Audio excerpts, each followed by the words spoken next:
अगर कोई मुकदमा आर्बिट्रेटर को रेफर किया जाता है तो उस मुकदमे का निपटारा आर्बिट्रेटर महोदय 1 साल के अंदर अंदर करेंगे।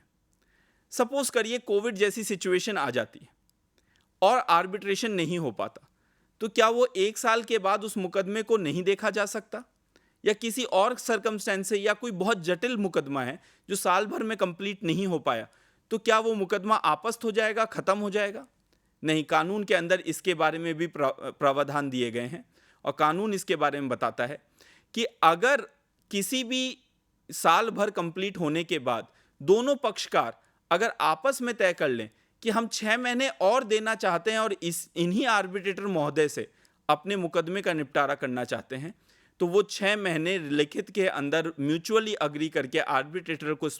प्रकट करेंगे और आर्बिट्रेटर उस मुकदमे को 6 महीने और एक्सटेंड कर सकता है। एक बार के लिए इमेजिनेशन के लिए हम समझें कि अगर वो 6 महीने बाद भी वो मुकदमा तय नहीं कर पाते, या किसी भी प्रकार से वो इतना जटिल मुकदमा है कि वो लंबा चल रहा है और उसे तय करने के लिए 1.5 साल भी कम है, तो क्या ये पावर आर्बिट्रेटर महोदय के पास है या पक्षकारों के पास है कि वो उस समय को और बढ़ा दें? इसका जवाब ना है। ना इसीलिए क्योंकि अब कानून के अंदर प्रावधान ये दिया गया है कि अगर साल भर और उसके 6 महीने बाद अगर पक्षकार आपस में चाहें जो बढ़ा दें, उसके बाद भी अगर आपको समय चाहिए तो आपको कोर्ट की शरण में जाना होगा, एप्लीकेशन मूव करना होगा, रीजंस लिखने होंगे कि आपको क्यों चाहिए कि आर्बिट्रेशन साल भर 1.5 साल से ज़्यादा हो। और जब ये तय हो जाएगा तब कोर्ट वापस रीडायरेक्ट करके या कुछ डायरेक्शन देके वापस आपको आर्बिट्रेटर महोदय के पास भेज सकता है कि इस मुकदमे का निपटारा आप अगले इतने समय के अंदर जल्द से जल्द करें। इससे पूर्व कभी भी आर्बिट्रेशन मुकदमा जल्दी तय करना या उसके डिले होने के ऊपर किसी भी प्रकार की कोई पेनल्टी का कोई प्रावधान नहीं था। पर आप आर्बिट्रेशन कानून के अंदर जो 2015 के अमेंडमेंट है उसको गौर से अगर देखें तो आर्बिट्रेटर के ऊपर भी इंपॉर्टेंट है, क्योंकि एक आर्बिट्रेटर का भी एक इमेज क्रिएटेड रहती है। उसके अंदर लिखते हैं कि अगर ये इतने समय पे कंप्लीट नहीं हुआ तो उनका मैंडेट टर्मिनेट हो जाएगा। तो जेन्युइन सी बात है कि ये जो आर्बिट्रेटर अपॉइंटेड है ये प्रोफेशनल्स हैं और ये कोई भी नहीं चाहते कि इनको दिया गया असाइनमेंट कानून के द्वारा ही स्वतः ही टर्मिनेट हो जाए। तो एक कोशिश की जाती है सबके द्वारा, पक्षकार और जजेस जो आर्बिट्रेटर होते हैं उनके द्वारा, कि इस मुकदमे को ज़्यादा से ज़्यादा साल भर और अगर कुछ समय लगे तो 1.5 साल के अंदर तय किया जाए। इस अमेंडमेंट के बाद इस कानून के अंदर एक टूथलेस टाइगर को दांत मिल गए हैं कि वो और बहुत प्रभावी हो चुका है। जब आर्बिट्रेटर अपॉइंट हो जाते हैं और उनके बायसनेस से रिलेटेड या उनके किसी भी चीज़ों से रिलेटेड कोई शक शुबा अगर होता है तो इसको तय कराने के लिए आप किसी कोर्ट में नहीं जाते। कानून के अंदर प्रोविजन है कि अगर आपको ये लगता है कि उक्त आर्बिट्रेटर जो अपॉइंट किए गए हैं पक्षकारों के द्वारा या कोर्ट के द्वारा उस मुकदमे के अंदर आर्बिट्रेटर नहीं हो सकते क्योंकि वो कानूनी डिस्क्वालिफिकेशन या किसी तरह का आपको बायसनेस महसूस होता है, तो ऐसी एप्लीकेशन आप कोर्ट में नहीं लगाएंगे, आप उन्हीं आर्बिट्रेटर के सामने लगाएंगे। जिन आर्बिट्रेटर को आपको लगता है कि वो बायस्ड हैं, उन्हीं के सामने आप उनका जुरिस्डिक्शन, जो उनका अस्तित्व है कि आप ये आर्बिट्रेशन नहीं कर सकते, उसको चैलेंज करने की एप्लीकेशन लगाएंगे। उक्त प्रोसीजर सेक्शन 12 से लेके 15 के बीच में आपको पढ़ने को मिल सकता है, जिसके अंदर वो बताया गया है कि आप आर्बिट्रेटर के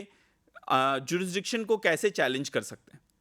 जैसे ही आप ये आर्बिट्रेटर के जुरिस्डिक्शन को चैलेंज करते हैं, आर्बिट्रेटर के पास स्वतः ये राइट रहेगा कि वो तय करे कि क्या वो इस मुकदमे के अंदर पंचाट की कार्रवाई आगे ले जाना चाहता है या उसको रोक देना चाहता है। आप इनका जो ऑर्डर है उसको ज़रूर आप चैलेंज कर सकते हैं कोर्ट के अंदर। सेक्शन 37 के अंदर इसको अपीलेबल ऑर्डर्स के अंदर डाला गया है और कुछ ऑर्डर जो इसके अंदर निकल के आते हैं उसको चैलेंज किया जा सकता है सेक्शन 37 में। अब अगर हम ये मानते हैं कि पक्षकारों को आर्बिट्रेटर से किसी प्रकार का कोई विवाद नहीं, तो क्या होगा? आर्बिट्रेटर का सबसे परम धर्म है सेक्शन 18 पढ़ना, और पक्षकारों को भी ये पढ़ना चाहिए। सेक्शन 18 बताता है कि आर्बिट्रेटर का दायित्व है कि वो दोनों पक्षकारों को इक्वल ट्रीटमेंट दे। इक्वल ट्रीटमेंट से हमारा क्या समझ में आता है कि दोनों पक्षकारों को ऐसा महसूस कराए कि justice is not only done but seen to be done, ये इंग्लिश का एक प्रोवर्ब है जिसके अंदर कहा जाता है कि केवल न्याय ना करें, न्याय ऐसे करें कि न्याय होता हुआ दिखे। तो सेक्शन 18 भी इसी प्रिंसिपल के ऊपर आधारित है कि इक्वल ट्रीटमेंट ऑफ पार्टीज करना ज़रूरी है। आपको क्लेमेंट को अगर आपने कुछ समय दिया है क्लेम फाइल करने के लिए, तो आपको विपक्षी प्रतिवादी या रिस्पोंडेंट जिसको कहा जाता है उसको भी बराबर सा समय देना पड़ेगा। अगर कोई पक्षकार ओरल एविडेंस के अंदर क्रॉस एग्जामिनेशन करना चाहता है तो उसको सिरे से नकारने की जगह आर्बिट्रेटर को ये ज़रूर देखना चाहिए कि क्या वो क्रॉस एग्जामिनेशन करना ज़रूरी है और क्या मुकदमे के हित के अंदर है। तो ये सारी चीज़ें तय करने के लिए आर्बिट्रेटर गाइडेड होता है सेक्शन 18 से। अब हमारा सवाल आता है कि किसी मुकदमे के अंदर इसका क्लेम किस तरीके से फाइल करना है, रिप्लाई किस तरीके से फाइल करना है। तो देखिए, चूंकि ये अनऑफिशियल कोर्ट है बट इसको कोर्ट के जैसे सारे पावर्स अवेलेबल हैं, इसको इजी मैकेनिज्म करने के लिए कोई स्पेसिफिक फॉर्मेट नहीं दे रखा कि आप क्लेम एक पर्टिकुलर फॉर्मेट के अंदर फाइल करेंगे। आम लोगों के लिए सरलता से इस कानून का यूज कर अपने डिस्प्यूट का निवारण करने के लिए इस कानून को बनाया गया है। जब आप इस कानून को देखते हैं, डिस्प्यूट के बारे में आप इसको देखते हैं, तो आप क्लेम एक लेमैन आदमी भी आर्बिट्रेटर के सामने अपने मुकदमे को रख सकता है और वो चाहे तो किसी प्रोफेशनल के थ्रू रख सकता है। इसका कोई फॉर्मेट नहीं है कि आपको क्लेम किस तरीके से पेश करना है, पर आमूमन ये सजेस्टेड रहता है कि आप कानूनी भाषा भले ना लिखें बट कानून के सारे पॉइंट ज़रूर लिखें। आप अपने क्लेम के अंदर ज़रूर लिखें कि आपने अग्रीमेंट कब किया, आपके बीच में विवाद कब हुआ, विवाद के कारण क्या थे, और विवाद के अगर कोई कारण थे तो आपका उसको फलस्वरूप आप उसके अंदर क्या रिलीफ चाहते हैं, जिसको कहते हैं प्रार्थना, आप आर्बिट्रेटर से चाहते क्या हैं वो आपको बताना पड़ेगा अपने क्लेम के अंदर। उसी प्रकार से जो रेस्पोंडेंट है वो अपना क्लेम फाइल करते वक्त एक एक चीज़ जो क्लेम के अंदर ली गई है उसका डिफेंस ज़रूर बताएगा कि मेरे को क्लेम में ये लिखी गई बात क्यों ठीक नहीं लग रही है, क्यों ये बात के अंदर त्रुटि है, या क्या उस बात को गलत ढंग से लिखा गया है तो उसको सही तरीके से बताएगा। यहाँ पे principle of order 8 rule 5 CPC ज़रूर पढ़ना कारगर होगा, जिसके अंदर ये बताया जाता है कि किसी भी चीज़ को अनआंसर्ड मत छोड़ें। अगर आपको लगता है कि इस बारे में स्पेसिफिक आपको कुछ लिखना चाहिए तो आप स्पेसिफिक लिखें, जनरल डिनायल ना करें। उसके उपरांत अगर रेस्पोंडेंट को लगता है कि क्लेमेंट का ही केवल क्लेम नहीं है, मैं उससे कुछ पैसे मांगता हूं या मेरे कुछ अधिकार हैं जो मैं क्लेमेंट से मांगता हूं, तो उसके पास अधिकार होगा कि वो काउंटर क्लेम भी पेश कर सकता है। काउंटर क्लेम पेश होने के बाद तीसरी टाइप की जो प्लीडिंग होती है उसको कहते हैं हम रिजॉइंडर, जो क्लेमेंट फाइल करता है रिप्लाई के अंदर। अगर कोई नई बात कही गई है, अगर कोई नई बात नहीं कही गई है तो रिजॉइंडर आमूवन आर्बिट्रेटर महोदय अलाउ नहीं करते हैं फाइल करना। जब ये सारी चीज़ें प्रोसेस कंप्लीट हो जाता है तो नेक्स्ट प्रोसेस आता है आर्बिट्रेटर के सामने, कि जिसके अंदर ये तय किया जाता है कि एविडेंस किस तरीके से लिया जाएगा। जो प्लीडिंग में लिखा है, जो आपने कागज़ में लिख के दिया है कि ये मेरा क्लेम है, उसे सिद्ध करना बहुत ज़रूरी होता है। चाहे वो कोर्ट हो या आर्बिट्रेटर हो, उनके सामने सिद्ध करना ज़रूरी है। अगर किसी समय पे दोनों पक्षकारों को लगता है कि हमारे क्लेम के अंदर ओरल एविडेंस की कोई आवश्यकता नहीं है, क्योंकि हमारा जो क्लेम है वो डॉक्यूमेंट बेस्ड है और डॉक्यूमेंट में सारी बातें समझ में आ जा रही, तो एक बहुत ही वेलकम अमेंडमेंट 2015 के अंदर किया गया था, जिसको 29B के अंदर सेक्शन के अंदर लिखा गया है कि अगर किसी भी प्रकार से दोनों पार्टी अगर कोई ओरल आर्ग्यूमेंट नहीं चाहते तो म्यूचुअली एप्लीकेशन मूव कर सकते हैं और ओरल आर्ग्यूमेंट नहीं होगा, आर्बिट्रेटर आपकी प्लीडिंग के बेसिस के ऊपर ही अवार्ड पास कर देगा। पर इस समय पे भी आर्बिट्रेटर के पास अधिकार रहेगा कि अगर उसे किसी बात के ऊपर स्पष्टीकरण या कोई नई बात आपसे समझनी है तो आर्बिट्रेटर महोदय आपके से उस बात में इंट्रोगेटरीज या क्वेश्चंस आंसर कर सकते हैं। अगर आप फास्ट ट्रैक मोड, जिसको इसको कहते हैं फास्ट ट्रैक आर्बिट्रेशन, जिसके अंदर ओरल हियरिंग नहीं होती, इसको अपनाना नहीं चाहते और बहुत ही जटिल सवाल है जिसके बारे में आप बात करना चाहते हैं, आप अपना एविडेंस लीड करना चाहते हैं, और आर्बिट्रेटर को आप एप्लीकेशन लिख के दे सकते हैं कि इस मुद्दे के ऊपर हम अपने एविडेंस से अपनी प्लीडिंग को सिद्ध करना चाहते हैं। बहुत बार क्या होता है कि एक ही चीज के बारे में दोनों पक्षकारों के अलग अलग वर्जन होते हैं। एक ही चिट्ठी, एक ही साइट या कोई और विवाद के ऊपर दोनों ही कोई बात कह रहे हैं, पर वो दोनों ही एकदम विपरीत कह रहे हैं। इसको साबित करने के लिए साक्ष्य की जरूरत होती है, जिसे अंग्रेजी में एविडेंस कहा जाता है। एविडेंस को साबित करने के लिए आप नाम दे सकते हैं कि हमारे 3 एविडेंस के अंदर लोग आएंगे और वो अपने एफिडेविट्स किस प्रकार से पेश करेंगे कि वो क्लेम के अंदर लिखी गई बातों को एफिडेविट शपथ पत्र के द्वारा वो सत्यापित करने की कोशिश करेंगे। जब आप ये लिख के देते हैं, तब उसके ऊपर सामने वाले काउंसिल या सामने वाली पार्टी, चाहे वो प्रोफेशनल कंपनी सेक्रेटरी को हायर करके वो आर्बिट्रेशन कर रहे हों, या किसी वकील को हायर करके आर्बिट्रेशन कर रहे हो, या किसी चार्टेड को हायर करके आर्बिट्रेशन कर रहे हो, वो आपसे सवाल जवाब कर सकते हैं। वो आपसे पूछ सकते हैं कि जो आपने लिखा है वो सही है या गलत, और पूरी कोशिश की जाती है कि आपने जो बात लिखी है, अगर वो झूठ है तो कोर्ट के अंदर जिरह क्रॉस एग्जामिनेशन के अंदर उस बात को निकाल के लाई जाए। इस तरीके से एविडेंसेस रिकॉर्ड होते हैं और ये दोनों पक्षकार आपस में एक दूसरे के एविडेंसेस रिकॉर्ड करते हैं। जब एविडेंस रिकॉर्ड हो जाते हैं तो उसके बाद कोर्ट आपको फाइनल आर्ग्यूमेंट्स का समय देती है, और कोर्ट के सामने आप फाइनल आर्ग्यूमेंट्स के समय के ऊपर आप ये बता सकते हैं कि आपने किस प्रकार अपनी प्लीडिंग, किस प्रकार अपने साक्ष्य के द्वारा अपने मुकदमे को साबित किया है, और आपको ये क्लेम क्यों मिलना चाहिए, और प्रतिवादी ये बता सकता है कि इनको ये क्लेम किस प्रकार नहीं मिलना चाहिए।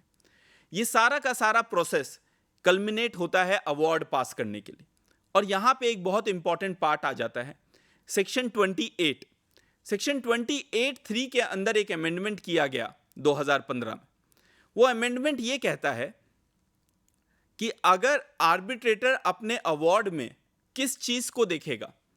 चूंकि आर्बिट्रेटर एक अग्रीमेंट का क्रिएचर है और इसके ऊपर विभिन्न न्यायिक दृष्टांत honourable apex court, supreme court of India के हैं, जिसमें ये कहा गया है कि arbitrator is the creature of agreement and hence can not go beyond the agreement.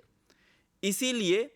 अगर एग्रीमेंट के अंदर कोई रिस्ट्रिक्शंस लिख रखी हैं आर्बिट्रेटर के ऊपर, तो वो उसके बियॉन्ड नहीं जा सकता। उदाहरण के तौर के ऊपर मैं एक एग्जांपल लेता हूं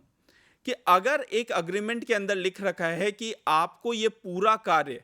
सपोज करिए एक कार्य कोई गवर्नमेंट एजेंसी या कोई प्राइवेट पार्टी 11 महीने में करने के लिए किसी ठेकेदार को देती, और वो कार्य 11 महीने में इसलिए नहीं हो पाता क्योंकि जिस जगह कार्य करना है वो जगह ही आज तक एम्प्लॉयर के पास नहीं थी। उस जगह को लेने में ही 15-16 महीने लग गए। जब वो जगह खाली हुई तब ठेकेदार ने काम किया और उसको 31 महीने उस जगह के ऊपर रुक के काम करना पड़ा। तो जो रुक के उसको काम करना पड़ा, तो वो उसका ओवरस्टे हो गया, उसके प्रॉफिट की गणना खराब हो गई, उसके वेरिएबल कॉस्ट की गणना खराब हो गई। उसने जो लोगों को एम्प्लॉय 11 महीने के लिए किया था, अब उसको ज्यादा पैसे पे करने पड़े। पर अग्रीमेंट के अंदर एक क्लॉज है जो कहता है कि हम आपको किसी भी सूरत में तयशुदा पैसे से ज्यादा नहीं देंगे और किसी प्रकार का कोई कॉम्पनसेशन नहीं देंगे। अब सवाल खड़ा होता है कि ऐसा विवाद जब आर्बिट्रेटर के पास जाएगा तो वो अपने अग्रीमेंट से बाउंड होता है, और अग्रीमेंट में लिख रखा है कि किसी भी सूरत के अंदर तयशुदा पैसे से ज्यादा पैसा कॉन्ट्रैक्टर को, ठेकेदार को नहीं दिया जाएगा। तो क्या आर्बिट्रेटर के पास पावर रहेगी कि वो इसको आज भी तय करके, अगर उसको जेन्युइन मानता है तो क्या वो कॉम्पनसेशन प्रोवाइड कर सकता है? इसके ऊपर बहुत सारे न्यायिक दृष्टांत आए हैं, पर आज के दिन भी इसके ऊपर कानून का डेवलपमेंट और होना बाकी है। पर यहां पे 28(3) देखना आवश्यक है। 28(3) ये कहता है कि पहले आर्बिट्रेटर का अवार्ड केवल और केवल अग्रीमेंट से के हिसाब से किया जाता था, पर 28(3) के संशोधन के बाद यह अब किया गया है कि आर्बिट्रेटर का अवार्ड अग्रीमेंट को देखते हुए तो किया ही जाएगा, पर आज के दिन ट्रेड यूजेजेस, आज के दिन जो ट्रेड के अंदर जिस तरीके से चीजों को डील किया जाता है, उस हिसाब से भी किया जाएगा। उदाहरण के तौर पे अगर ऐसे मुकदमों के अंदर जनरली ट्रेड यूजेजेस या सोसाइटी के अंदर कॉम्पनसेशन दिया जाता है, तो कॉम्पनसेशन देने का प्रणाली को अडॉप्ट किया जाएगा और कॉम्पनसेशन दिया जा सकता है। अब जब आर्बिट्रेटर ने अवार्ड पास कर दिया, तो क्या हम ये माने कि ये एक रोड का अंत है और विवाद का निपटारा हो गया और आगे अब कोई भी प्रकार से कोर्ट में नहीं जाया जा सकता क्योंकि एक प्राइवेट आदमी के द्वारा पारित किया गया पंचाट है। नहीं, ऐसा नहीं होता, क्योंकि दोनों पक्षकारों के पास ये अधिकार ज़रूर होता है कि वो ये बात कहें कि ये पंचाट की कार्रवाई जो की गई है, अगर उनकी समझ से गलत है तो उसे चैलेंज करने का एक मौका ज़रूर दिया जाए। उसको चैलेंज करने का मौका अपील के तौर के ऊपर नहीं किया जाता, पर एक सेट असाइड